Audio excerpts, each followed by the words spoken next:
ನಾನು ನಾನು ನಾನು ಅಲ್ಲ ಫಸ್ಟ್ ನಾನು ಏನಕ್ಕೆ ಮೀಟ್ ಮಾಡಿರ್ಬೋದು ಹೇಳಿ. ಐಕ್ಯೂ ಪಾಸ್ ಆದ್ವು ಸರ್? ಇನ್ನೂ ಪಾಸ್ ಆಗಿಲ್ಲ. ರಾಜನಹಳ್ಳಿನಲ್ಲಿ ಅಲ್ಲಿ ದದ್ದಲ್ ಅವರು ಅಧ್ಯಕ್ಷರಿದ್ದಾರೆ ಜಾತ್ರೆ ಮಹೋತ್ಸವ.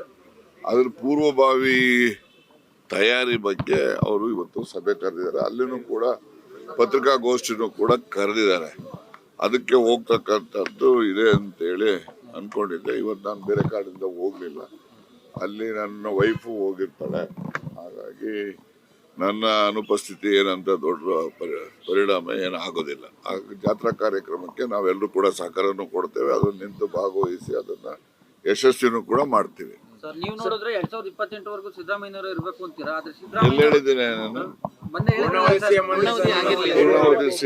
28 ಮೇಲೆ ಇರ್ಬೇಕು ಅಂತಾನು ಹೇಳಿದ್ದೀನಿ. ಅದನ್ನು ಬರೀ 28 ಗೊತ್ತಿಲ್ಲ ಅಂತ ಹೇಳಿದಾರೆ ಸರ್. ವೈರಾಗ್ಯದ ಮಾತು ನೀವು ಅವ್ರೊಬ್ಬರೇ ಮಾತಾಡಿ, ಇನ್ನಾರು ಯಾರು ಮಾತಾಡಿಲ್ವಾ? ವೈರಾಗ್ಯದ ಮಾತು ಡಿ ಕೆ ಶಿವಕುಮಾರ್ ಹೇಳಿಲ್ವಾ? ನಾನು ಕಾರ್ಯಕರ್ತನಾಗಿ ಇರ್ತೀನಿ ಅಂತ ಹೇಳಿಲ್ವಾ? ಮತ್ತೆ ಅದು ವೈರಾಗ್ಯದಲ್ವಾ? ಅದನ್ನೇ ಕೇಳೋದಿಲ್ಲ ನೀವು. ನೀವೆಲ್ಲ ಬಹಳ ಇದಿದ್ದೀರಿ. ನೀವೆಲ್ಲ ಕಾರ್ಯಕರ್ತ ಪರ್ಮನೆಂಟ್ ಅಲ್ವಾ ಸರ್? ಕಾರ್ಯಕರ್ತ ಪರ್ಮನೆಂಟ್ ಸರಿನೇ, ಇಲ್ಲ ಅಂತ ಹೇಳಲ್ಲ. ಆದ್ರೆ ವೈರಾಗ್ಯದ ಮಾತು ಅನ್ನೋದಕ್ಕೆ ಅದು ಕೂಡ ಅನ್ವಯ ಆಗ್ತದಲ್ಲ. ನೋಡಿ, ರಾಜಕಾರಣದಲ್ಲಿ ಇದು ನಿಂತ ನೀರಲ್ಲ, ಹರಿತಕ್ಕಂಥ ಚಲನಶೀಲತೆ ಇರ್ತಕ್ಕಂಥ ಒಂದು ರಾಜಕಾರಣ. ಇದರಲ್ಲಿ ಯಾರ್ಯಾರು ಯಾವಾಗ ಏನೇನಾಗ್ತಾರೆ ಅಂತ ಯಾರು ಊಹೆನೂ ಮಾಡೋಕ್ಕಾಗೋದಿಲ್ಲ. ಅದರಿಂದ ಅಂತಿಮವಾಗಿ ನಾನು ಹೇಳ್ತಕ್ಕಂಥದ್ದು ಸಿದ್ದರಾಮಯ್ಯನವರು ಹೇಳಿದಾಗೆ ನಾನು ಕೂಡ ಅಂತಿಮವಾಗಿ ನಿರ್ಣಯ ಹೈಕಮಾಂಡ್ನಲ್ಲಿ ಏನು ನಿರ್ಣಯ ಆಗಿ ಬರ್ತದೆ ಅದರಂತೆ ಎಲ್ಲರೂ ಕೂಡ ನಡ್ಕೊಳ್ತೀವಿ. ಮೊನ್ನೆ ಡಿ ಕೆ ಶಿವಕುಮಾರ್ ಅವರು ಕೊಟ್ಟ ಮಾತನ್ನು ನೆನಪಿಸಿದ್ದಾರೆ. ಹೌದಪ್ಪ, ರಾಜಕಾರಣದಲ್ಲಿ ಕೊಟ್ಟ ಮಾತನ್ನು ನೆನಪಿಸೋದ್ರಲ್ಲಿ ತಪ್ಪೇನಿದೆ. ಈಗ ಆಸ್ ಆಫ್ ನಾವು ಬಜೆಟ್ ಕಳೆಯೋವರೆಗೂ ಏನು ಮಾತಾಡಕ್ ಹೋಗ್ಬೇಡಿ. ನಾಯಕತ್ವ ಬದಲಾವಣೆ ಬಗ್ಗೆ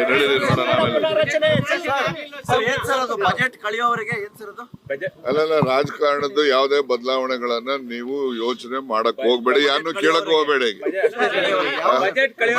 ಅಲ್ಲಲ್ಲ, ಮುಂದೆನೂ ಕೂಡ ಸಿದ್ದರಾಮಯ್ಯನವರೇ ಇರ್ತಾರೆ ಅನ್ನೋದು ನಾನು ಹೇಳಿದ್ದೀನಿ.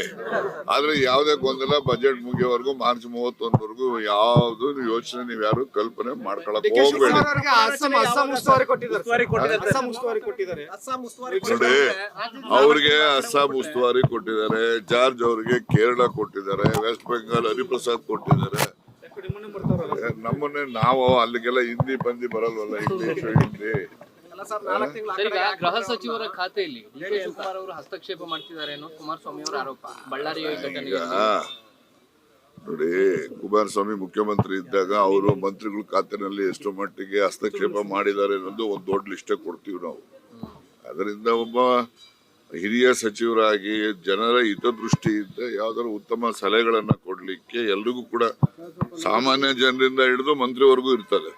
ಅವರು ಕೂಡ ಅಲ್ಲಿ ಏನು ಬಳ್ಳಾರಿ ಪರಿಸ್ಥಿತಿ ತಿಳಿಯ ಮಾಡ್ತಕ್ಕಂಥದ್ದಕ್ಕೆ ಅವರಿಗೆ ಏನು ಬುದ್ಧಿ ಬರ್ತದೆ ಅವ್ರ ಹತ್ರ ಇರ್ತಕ್ಕಂಥ ಮಾಹಿತಿಯನ್ನ ಆಧರಿಸಿ ಅವರು ಕೂಡ ಸಲಹೆಗಳನ್ನ ನೀಡಿರ್ತಾರೆ. ಅದೇನು ಆದೇಶಗಳಾಗೋದಿಲ್ಲ, ಸಲಹೆಗಳಷ್ಟೇ. ಮಾಡ್ತಾ ಇದಾರಲ್ಲ ಅಧಿಕೃತ. ನೋಡಿ, ಈಗಾಗಲೇ ಎಲ್ಲ ಇಲಾಖೆಯ ಪ್ರಧಾನ ಕಾರ್ಯದರ್ಶಿಗಳಿಗೆ ACS ಗಳಿಗೆ ಸೂಚನೆ ಕೊಟ್ಟಿದ್ದಾರೆ. ನೆನ್ನೆನೂ ಕೂಡ ಅವರು ಇದರಲ್ಲಿ ಯಾವುದು ನಿಮ್ಮ ಪವರ್ ಹೌಸ್ ಇದೆಯಲ್ಲ, ಶಕ್ತಿ ಭವನ, ಅದರಲ್ಲಿ ನೆನ್ನೆನೂ ಕೂಡ ಮಾತಾಡಿದ್ದಾರೆ. ಇನ್ಫಾರ್ಮಲ್ ಆಗಿ ಪ್ರಾರಂಭ ಮಾಡ್ತಾರೆ. ರೀಶಫಲ್ದು ಈಗ ರಾಹುಲ್ ಗಾಂಧಿ ಅವರನ್ನ ಯಾವಾಗ ಸಿದ್ದರಾಮಯ್ಯನವರು ದೆಹಲಿಗೆ ಹೋಗಿ ಭೇಟಿ ಮಾಡಿ ಬರ್ತಾರೆ, ಆ ನಂತರ ಅದಕ್ಕೆ ಚಾಲನೆ ಸಿಗುತ್ತೆ.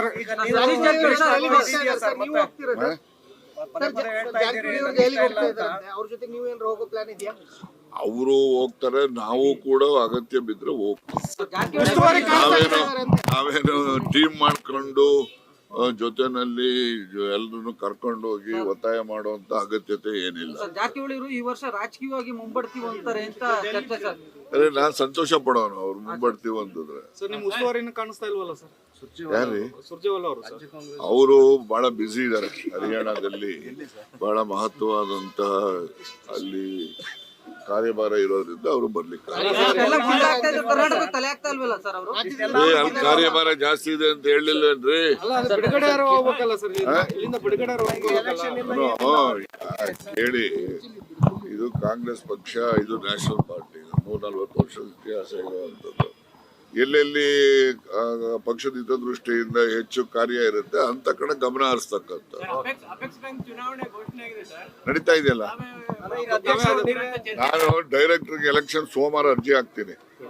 ಸೋಮವಾರ ದಿವಸ ನಾಮಿನೇಷನ್ ಫೈಲ್ ಮಾಡ್ತೀನಿ ಡೈರೆಕ್ಟರ್ಗೆ. ಅದು ಡೈರೆಕ್ಟರ್ ಆದ್ಮೇಲೆ ತಾನೇ ಮುಂದಿನ ಅಧ್ಯಕ್ಷ, ಉಪಾಧ್ಯಕ್ಷ, ಇನ್ನೊಬ್ಬ ಅದೆಲ್ಲ ಬರೋದು. ಅಲ್ಲಿನವರೆಗೂ ಎಲ್ಲ ಆಗ್ತದೆ. ಎಲ್ಲಿದ್ದಾರೆ 21? 19 ಜನ ಇರೋದು. ಇನ್ನು 2 ಬ್ಯಾಂಕ್ ಅಲ್ಲಿ ರೆಪ್ರೆಸೆಂಟೇಟಿವ್ಸ್ ಇಲ್ಲ, ಕೋಲಾರ ಅಂಡ್ ಬಾಗಲಕೋಟೆ. ಸೀನಿಯರ್ಗಳಲ್ಲಿ ನೀವೇ ಸರ್ ಇರೋದು, ಏನಾದ್ರು ಅಧ್ಯಕ್ಷ ಸ್ಥಾನಕ್ಕೆ ನೋಡೋಣ. ಅಂತಿಮವಾಗಿ ಪಕ್ಷ, ಸರ್ಕಾರ ಏನ್ ತೀರ್ಮಾನ ಮಾಡುತ್ತೆ ನೋಡೋಣ. ಕೆಪಿಸಿಸಿ ಹುದ್ದೆ ವಿಚಾರ ಎಲ್ಲಿ ಬಂತು ಸರ್ ಚರ್ಚೆ? ಕೆಪಿಸಿಸಿ ಅಧ್ಯಕ್ಷರು ಬಹಳ ಆಕಾಂಕ್ಷಿ ಆಗಿದ್ರಿ ಸರ್. ಹೌದು, ಇವತ್ತು ಆಕಾಂಕ್ಷೆನೆ. ಅದಕ್ಕೋಸ್ಕರ ನೋಡೋಣ.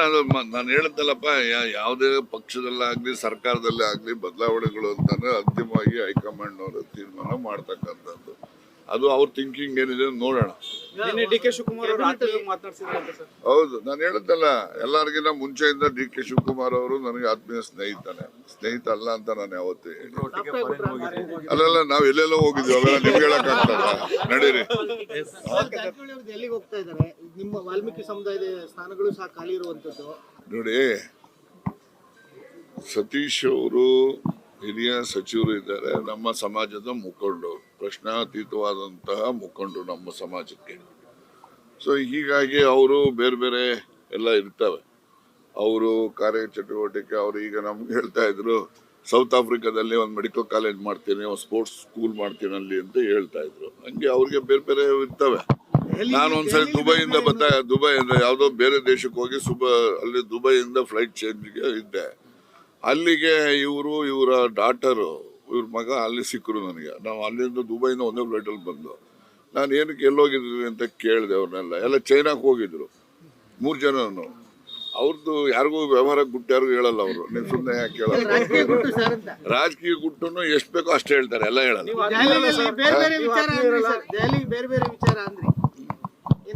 ದೆಹಲಿ ಬೇರೆ ಬೇರೆ ವಿಚಾರ, ರಾಜಕಾರಣನೂ ಇರುತ್ತೆ, ಸ್ವಂತ ವ್ಯವಹಾರನೂ ಇರ್ತದೆ. ಅದಕ್ಕೆಲ್ಲ ಏನು ಇದು ವ್ಯತ್ಯಾಸ ಏನಿರೋದಿಲ್ಲ.